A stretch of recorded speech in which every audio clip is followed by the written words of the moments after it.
Hola mis queridos educandos.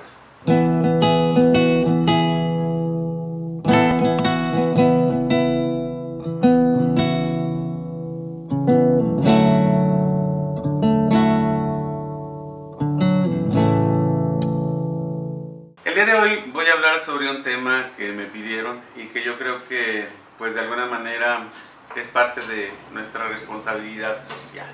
Me pidieron que hablara acerca de lo que fue el conflicto estudiantil del 68, la matanza de Tlatelolco.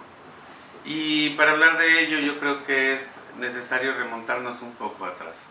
El asunto es que no empezó con una situación sencilla, sino que fue un movimiento social que se daba de una manera importante, no solo en México, sino alrededor del mundo. Empezó con la famosa Primavera de Praga, donde un grupo de estudiantes se enfrentan ante el ejército para solicitar un poco de libertad, para solicitar que se les tomara en cuenta, puesto que el sistema social, el sistema político, el sistema económico estaba fundamentado en un establishment, en un establecimiento de personas mayores, y a los jóvenes no se les daba la oportunidad de entrar en este mundo laboral porque no tenían experiencia.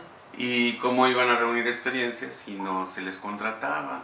Era algo común dentro de este sistema. Y sucedió que estos jóvenes, en aquella época, decidieron tomar las calles para pedir esa libertad, para solicitar, por ejemplo, la autonomía, el que de alguna manera la educación pudiera ser accesible para todo el mundo. El conflicto traspasó las fronteras, sucedió allá en Praga, cruzó hacia Europa, se fue a París, se fue a Japón, se fue a muchos otros lugares y llegó a México. En México pues tuvo una respuesta un poco difícil, ya que no era costumbre que los jóvenes tomaran la voz. No era sencillo aceptar para el gobierno que ellos pudieran tener algo que opinar.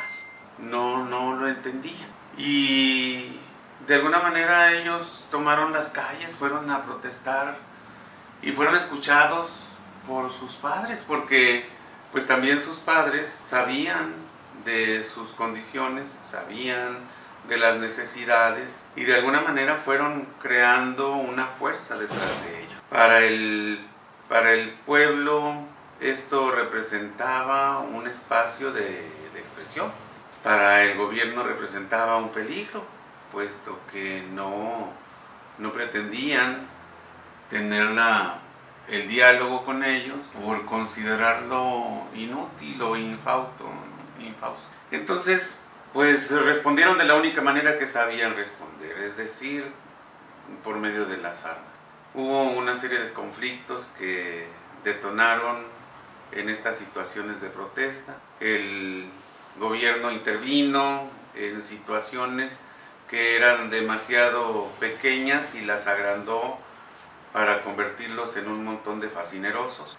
Es de todos conocidos el famoso bombazo en la Prepa 8, emanado de un pleito de dos grupos de fútbol americano, que de pronto el pleito se sale de control, pero que no era para la manera en que habían respondido, puesto que era un pleito entre jóvenes, entre estudiantes, y de repente les mandan el ejército, ¿no? Y tumban el frontispicio de un edificio que era emblemático dentro de lo que era la UNAM.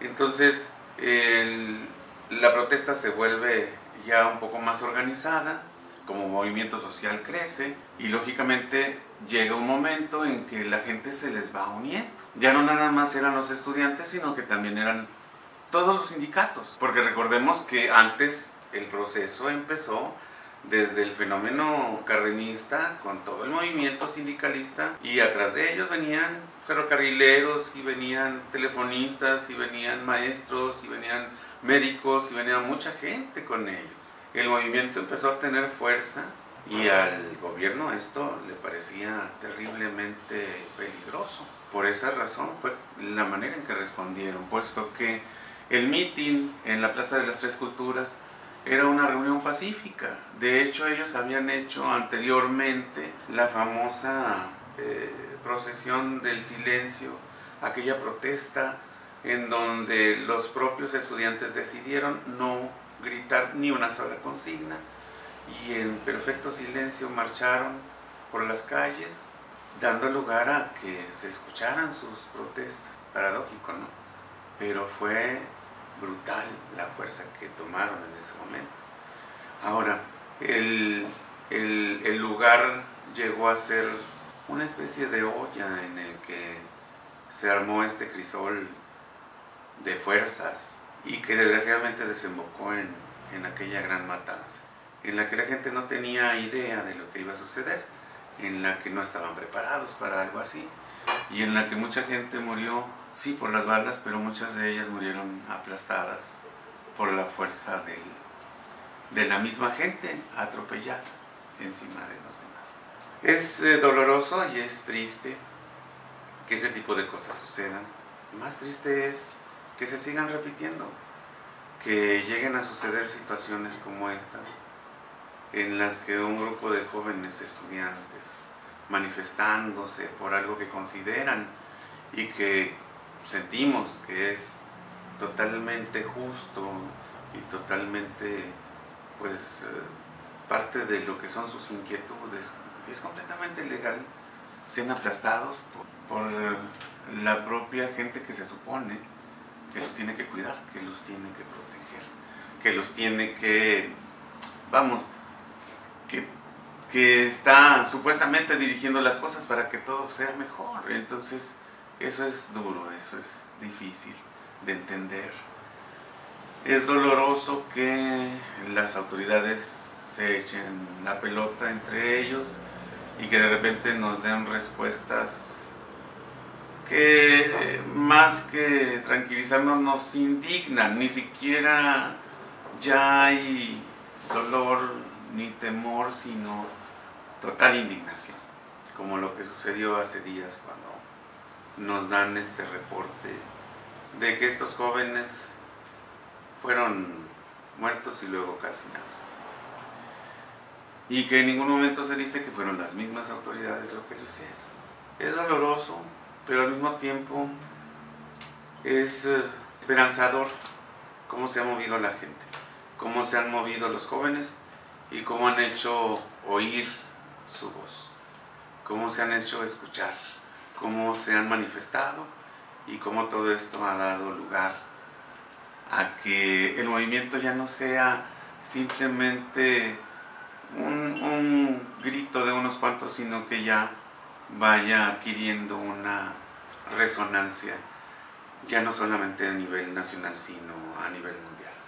Yo quería manifestar estas ideas y pues bueno, fue sugerencia suya el que hablara acerca de estos movimientos, pero pues me quisiera solidarizar con toda esta gente y pues de alguna manera alzar una voz más para exigir justicia. Ya basta. Muchas gracias. Les recuerdo que ahí estamos en las redes para seguir con este blog que se mantiene de sus sugerencias y que de esta manera pues lo hacemos suyo y nuestro. Muchas gracias. Recuerden, en Facebook está la fanpage Profe Marquitos, en Twitter está Clamantini, en el YouTube aquí está Profe Marquitos, el Gmail con profemarquitos@gmail y la página de crítica de cine que es de Habitación 101 /autor/M.